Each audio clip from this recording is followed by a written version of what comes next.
Hello everybody, this is Dr. Novak again. In the next few videos I want to talk about things that, well, since it's December, things that you could be asking for as stocking stuffers. But things that most people don't think about that they really need for their aquarium. And today I'm going to talk about heaters. And most of us look at heaters as like this heater here, for example. This is how most heaters are sold, and they have a separate switch. I did a review on an Inkbird controller, and the Inkbird controller is basically a controller. It has a controller like this, and it tells you the two temperatures, the one you set, the one that the tank is. That's about it. But it controls heating and cooling of your aquarium. So you have to buy a separate heater with a 110 plug-in to it, 3-prong plug-in. Now, this is a common heater that you find. This is a 300 watt. It's filled with silicone, sand, and it's got the probe built into it, which a lot of them do have today, where your temperature probe is built right into it. And it heats up basically the aquarium like old-time heaters did. Now, this design really of this heater, it's got to be 60, 70 years old or even older. Very old design. Basically, you have your heating element, and then somewhere on top you're going to have your controller for your temperature, and that's going to send a signal to this controller of what temperature the aquarium is to heat it up. Now, the problem with heaters like this is, since the beginning of time, long time ago, heaters were built where they had the heater element at the bottom. A piece of mica separated the heater element from the rest of the electronics. And they weren't really electronics. They were basically just a set of points, carbide tip points that would open and close. When they closed, the circuit was completed. It would go down and heat the heating element. You had a piece of mica in between there to try to prevent the heat from here rising, because heat rises. And then it had your temperature gauge, and then you just set it on top. A lot of heaters are still made that way. That's 70, 80-year-old technology. You know, it's very primitive technology. But the only difference of what they've changed now is they've taken away the points and put electronic sensors in there to sense everything and to close the circuit and complete a circuit and open the circuit. So now there's electronics built in to the heating element. Supreme was basically what you bought in the old days. Then they went to Jagger, if I think that's the correct name. Jagger was one of them. It was green. I think it's owned by Eheim now. It was considered to be the best because it had silica-filled glass tube. And now a lot of aquarium heaters come with silica-filled, you know, like your Tetras, this one. They all come with silica-filled for your heating elements. But the one thing they still do the same is up on top here, they still put the sensor to your inexpensive elements. Your sensor's on top. And of course, now some of them, you just dial them in and that's all there is to it. Others will have a separate controller like this, or they'll have the sensor separately, but that means now you have something else in the tank. If you have a sump or a wear, you don't see it, but now it's something else in the tank and another suction cup that can go bad. This one used to have two suction cups on it, and I replaced them with magnets because after a while the suction cups let loose and the heater falls over. And if you have anyone knows that if you also have a heater and it has a controller and it has a third wire coming out of it, and that third wire is for your thermostat, now you got another suction cup in your aquarium. So today, this is basically what you're getting. But being out here in the lanai, and I wanted to shoot this out in the lanai because basically what's happening is this is wintertime, and even though I live in Florida, like right now it's afternoon and the weather is great, and it can get up to in the high 70s, 80s, and it's beautiful. But what about in the morning? In the morning, you have another problem here in Florida. Because this is out in the lanai, this aquarium, this is the goldfish aquarium. It's been up now over a year, and it can get cold, especially here. I'm about in the center of Florida, Kissimmee, Florida, so I'm about in the center. But we still get cold in the morning, and cold, when I mean cold, like last year we actually got frost on the homes several times, and we also, a lot of plants froze. So a lot of the tropical plants here actually froze and died, and we lost a few plants just because of the cold. Got a little too cold last year. Now I'm going to say right off the bat, I bought a different heater because the other heater I showed you, it's good, but like I've always said, the chief enemy of good is better. So I went out and I got this Hÿgger double quartz heater. I bought it. Okay, they didn't send me this, so this review is being done with my dime, my money. They did not send me this. This is a 300 watt for out here. I got a 300 watt, and this is a double quartz heater. A lot of them now are quartz, using quartz sand, quartz glass inside of them, the heating element. Everybody's doing it now. Only your cheapest of heaters are not going to be filled with a quartz sand of some sort or silica sand of some sort. Most of them are because it distributes the heat. But the reason I wanted to do a review on this is I'm going to tell you the good part and I'm going to tell you the bad part. The bad part, if Hygger's watching this, is it's got orange, and I'll show you, orange around the heating element. There's two heating elements. Instead of one quartz heating element, it's got 250 watt heating elements built into it. I like that. You're separating the heat and you're distributing your heat wider. Now, about heaters that are become wider, they get expensive. And we all know that when you look at some of these heaters, they're going into hundreds of dollars for a heater. That's ridiculous, okay? Just between you and me, I just find that to be outrageous. But in something like this is reasonably priced. There's another thing they did that I really liked, and I thought I'd bring it up to you. And as an engineer, I liked it. Now, you have your heater probe. Instead of putting it on the outside where you need another suction cup, it's got to be put on the outside, inside the aquarium or in your sump. They took the heating probe and they put it at the bottom, the heating element. And I'll go show you that, where they took that probe and put it at the bottom. Now, as we all know, everybody's learned it when you were a child in school, through science class, we all know that heat rises, right? Like a chimney, heat will rise. And that's just through convection. Heat will rise, and if you put your sensor for your temperature on top, the heat rises from your element and heats up that sensor quicker than what it's supposed to be. Well, Hygger's done something a little different. They took the probe and put it at the very bottom of the heater. Then they separate it with a piece of plastic and they put holes in the bottom. So now through convection, as the heater warms up, it's moving water through the heater, the housing that houses the two silica elements, quartz elements. And now since the probe's at the bottom, it's reading the cooler temperatures, then it's rising past the probe, and then that water is heated up and then expelled off of the heating element. Great idea. Why didn't someone ever think? I used to think of that.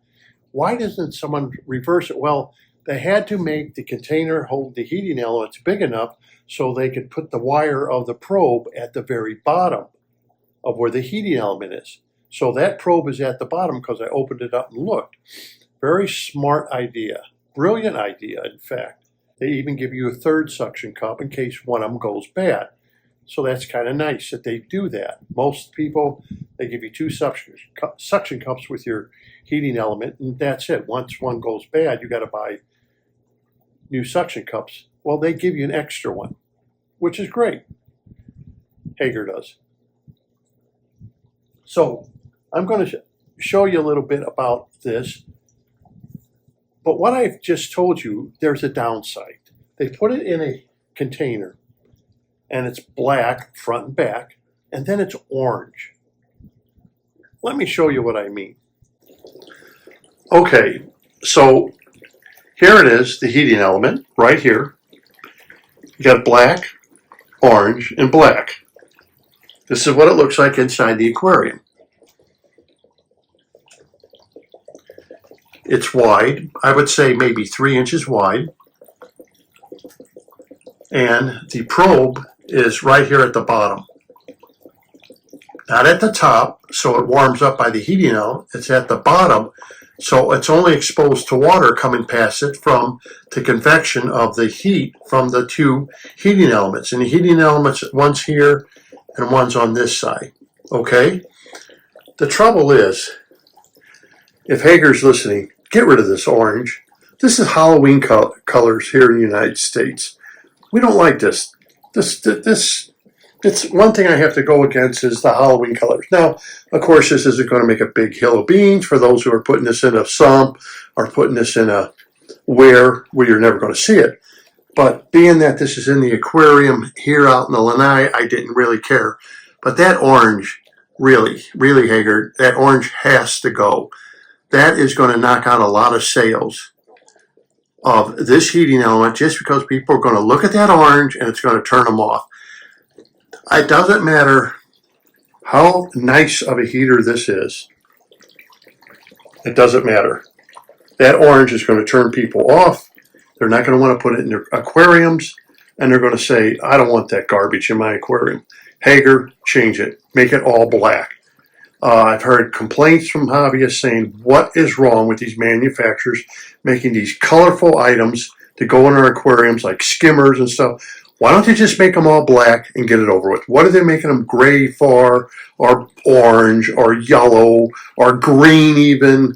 Just make everything black. But, okay, that's, I guess, each preference. But I don't mind it being orange here because it doesn't interfere with anything with the aquarium, as far as I'm concerned. So here's the part of the heater that is the brains, like all heaters have. And basically, you have your set button, and all you do is push that, and it will go up. I think it goes up to like 94 degrees Fahrenheit, and then it starts all over again at about 65 degrees. Now, like all of these controllers, this one has a nice big screen. It tells you that's a 300 watt heater, and it's a double quartz heater. It's telling you. They give you a hook, so in case you want to hook it from the top here, there's a spot where you can hook this, or they give you a plastic container which it can slide in. I just use some Velcro strips to hold this onto the tank, so it can slide in and out of here, a container they give you. So they give you different options on how to mount this controller. It's nothing special. It just tells you the temperature and what you have it set to. That's it.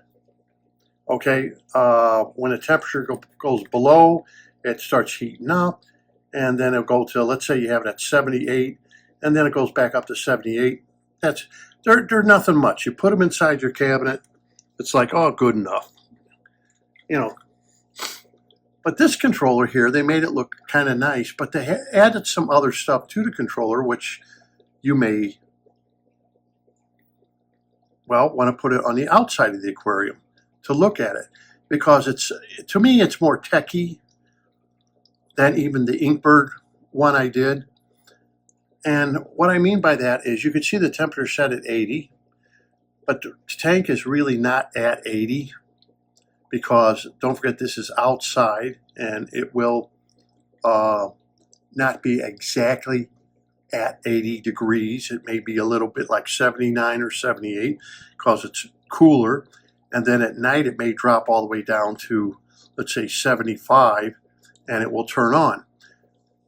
But the thing about this that I really thought was nifty is, here's your set temperature. I got it set at 80. The tank right now is maybe 78 degrees.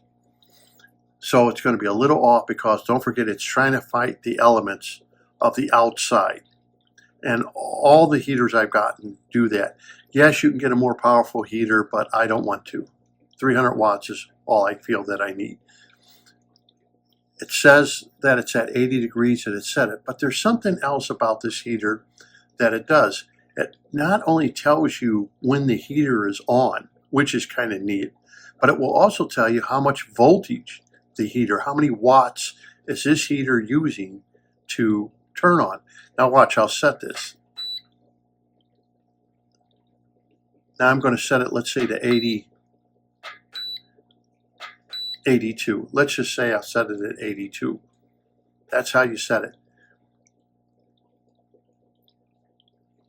So you see, the red going around is telling you that the heater is working. So that's kind of nifty. That's kind of neat. But it also tells you that it's using 318 watts to run the heater right now, to turn it on. So they've went a few little steps more to make a dull heater that otherwise you wouldn't think twice about into something a little, what can I say, cosmetically more techy, if I should say. That it's maybe even something you would want to hang on the outside of your aquarium. So that way you can see the wattage that it's using. You can also see the temperature. You set it in this, and it also tells you from a distance that yes, the heater is now running.